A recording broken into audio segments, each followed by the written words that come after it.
Okay, comrades, friends, colleagues, welcome to this meeting that's been called by the UK Korean Friendship Association, the Juche Study Group of England, and the Association for the Study of Songham Politics, to hear about the important anniversaries of the Democratic People's Republic of Korea, the 73rd anniversary of the foundation of the Workers' Party of Korea, which was 3 days ago, the 92nd anniversary of the Down with Imperialism Union, and we will also be hearing in detail a report back from the Democratic People's Republic of Korea, because in early September a number of us, I think about 4 of us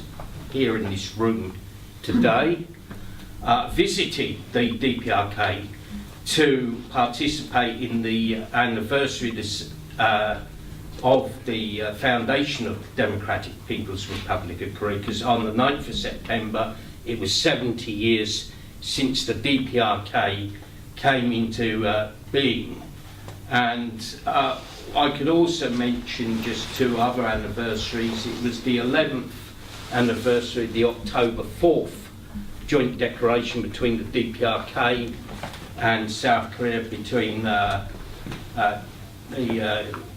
comrade Chairman Kim Jong-il and the late Roh Moo-hyun, South Korea. And we saw about a week after our delegation had left the DPRK, the amazing inter-Korean summit between respected Marshal Kim Jong-un and Moon Jae-in from South Korea. And we saw that historic and symbolic moment when Moon Jae-in went to Mount Pakdo, sacred mountain of the Korean Revolution, ancestral mountain of the Korean nation, and he went down, I think, the first ever South Korean leading figure to actually go to that mountain. So that was a great moment. So we're living in great times when there's,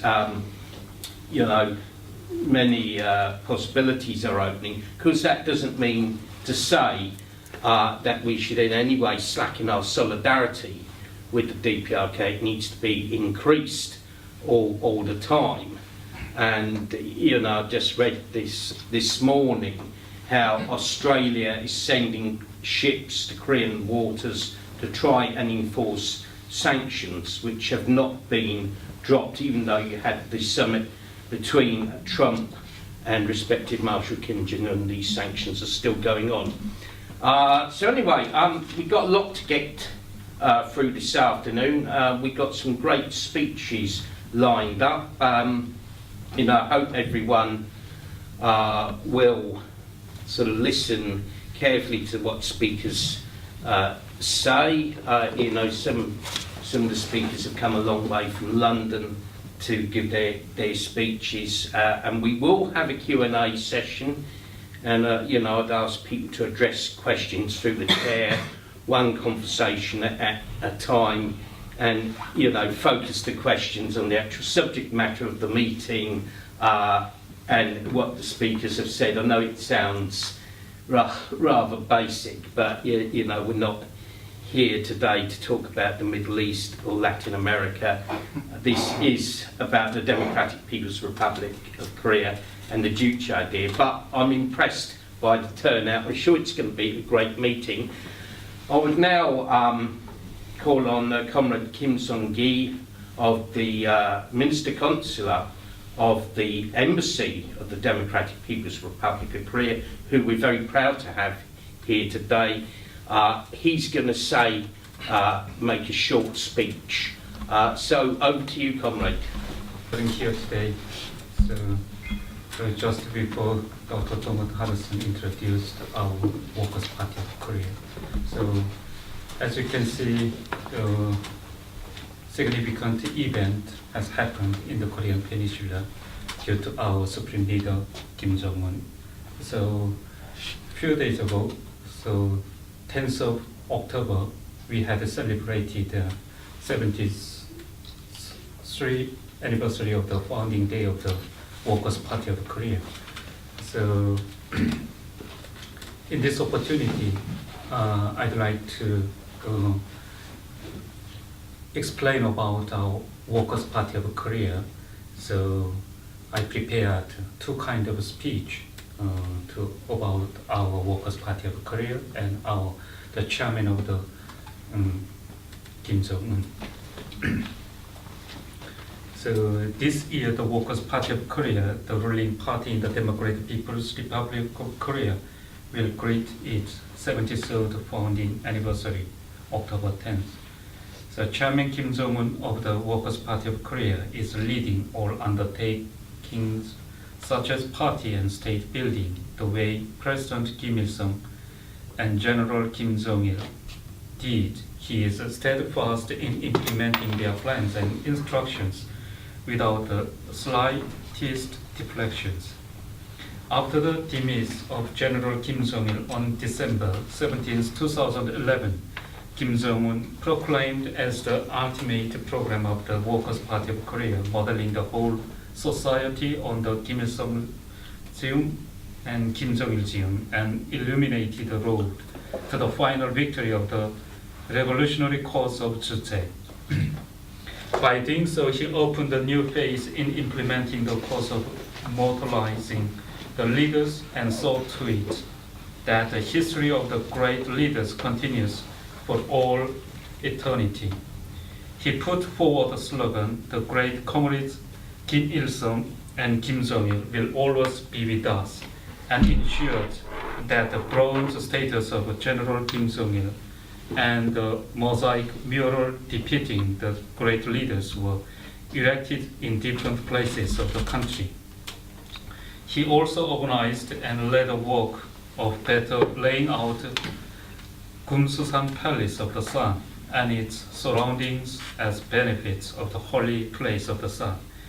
In his work titled The Cause of the Great Party of the Comrade Kim Il-sung and Kim Jong-il is Ever Victorious, he clarified that the Workers' Party of Korea is the party of the comrades Kim Il-sung and Kim Jong-il both in name and in reality, and that to carry out the revolutionary cause of Juche under the banner of Kim Il-sung and Kim Jong-il is the historic mission and unshakable will of the Workers' Party of Korea. After raising the status of the country to that of a strategic state, he advanced a new strategic line of concentrating all efforts on economic constructions.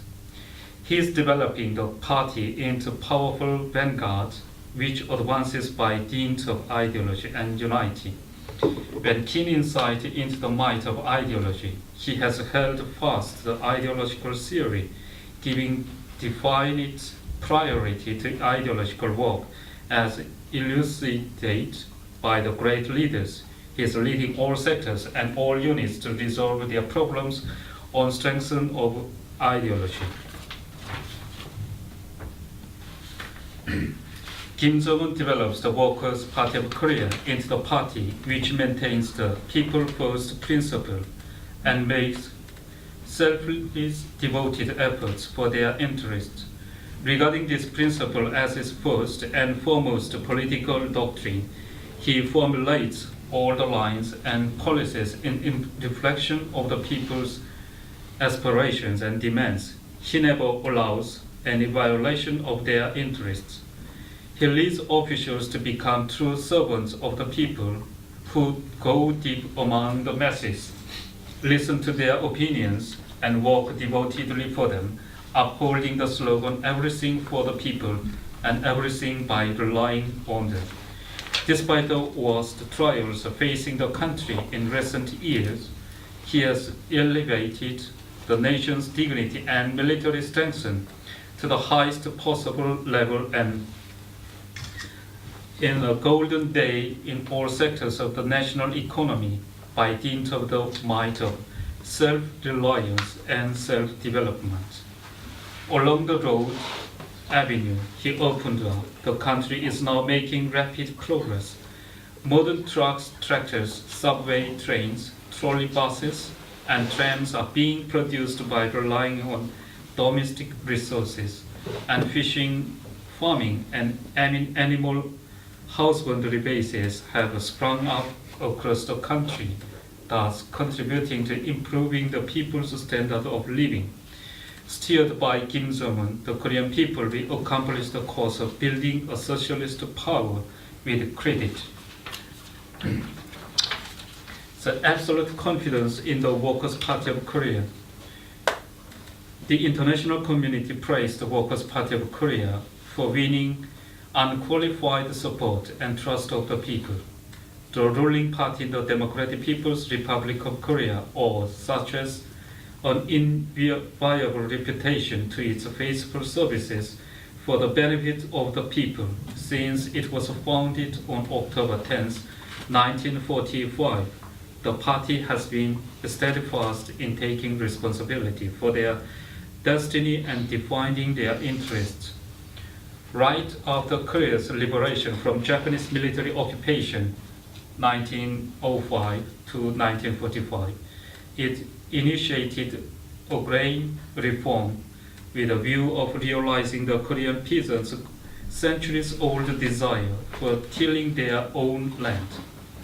Subsequently, it enforced a serious democratic policies, adoptions of the law on sex equality for the empowerment of women and their emancipation, of the labor law providing the 8-hour workday and prohibition of child labor, nationalization of major industries.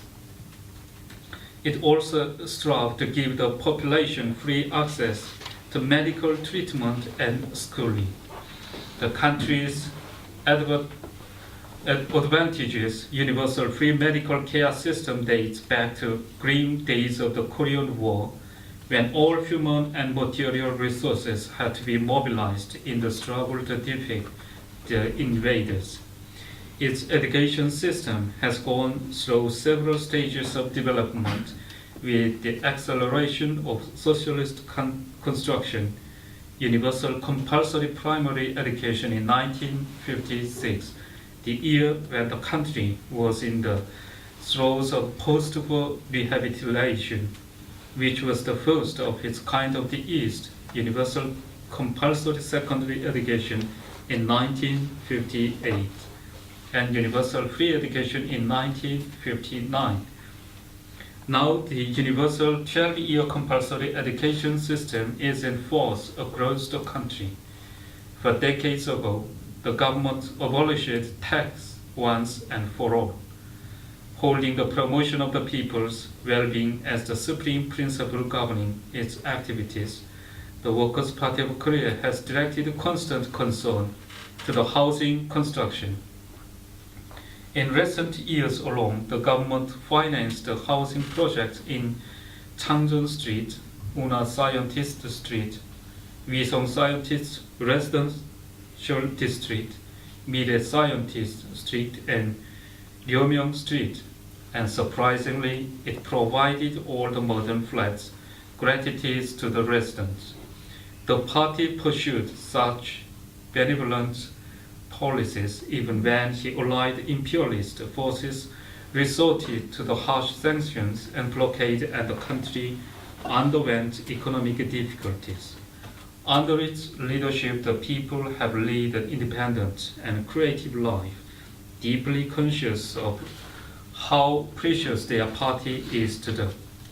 By the close of the last century, the country was confronted with the severest ever trials owing to the Allied imperialist forces, anti-socialist maneuvers, and the natural calamities that hit it for several consecutive years. Quite contrary to Western's predictions, no anti-government rally or social unrest was witnessed in the country. Rather, the unity of the whole society around the party grew firmer. Today, upholding the people first principle, the party is leading the effort to build a powerful socialist country in order to realize the people's dreams and ideals.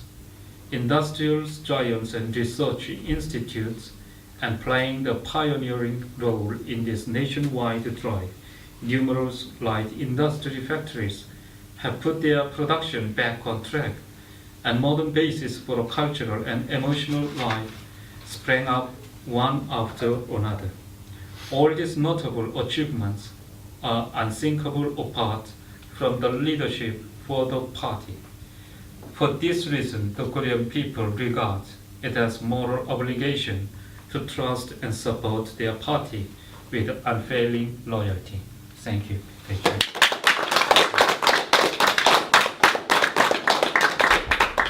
And before I come to the next speaker, I just forgot to read out a message of greetings to the meeting, and it's a message from the Revolutionary Communist Party of Britain Marxist-Leninist, and it says as follows: we wish the meeting of the KFA every success. We know it is the case for anyone who visits the DPRK with an open mind and good wishes. The reality of life there does reveal itself. We would also like to underline that the 73rd anniversary of the Workers' Party of Korea is a truly important occasion. This year has seen unprecedented developments in securing peace and stability on the Korean Peninsula, in which the leading role of the WPK, together with the spirit of national unity of the Korean people, has been crucial. It is further the case that the WPK has continued to confirm its role as the guider, inspirer and organiser of the socialist nation building project of the Korean people. Everyone we know is interested in the developments which are favouring peace and reunification on the Korean Peninsula. These developments are taking place on behalf of the DPRK under the leadership of the WPK and its chairman Kim Jong-un, are of profound importance for the peace and progress of all humanity. Thus concludes the message. So anyway, without further ado, I will introduce Comrade James Taylor, UKKFA Communications Secretary, member of the Juche Idea Study Group, and it was his first ever visit to the DPRK. So, it was. Thank you very much. Thank you. Well, it was in 2004 that I first became interested in the Democratic People's Republic of Korea, popularly known in the West as North Korea, and that I first heard of the Korean Friendship Association and the Juche Idea Study Group of Britain. I'd read some online biographies of President Kim Il-sung, his anti-imperialist activities during World War II, and afterwards against the US and its allies in the Korean War some years later, and was puzzled as to why so many on the modern Western left either ignored him or were dismissive of what seemed to me a successful socialist leader whose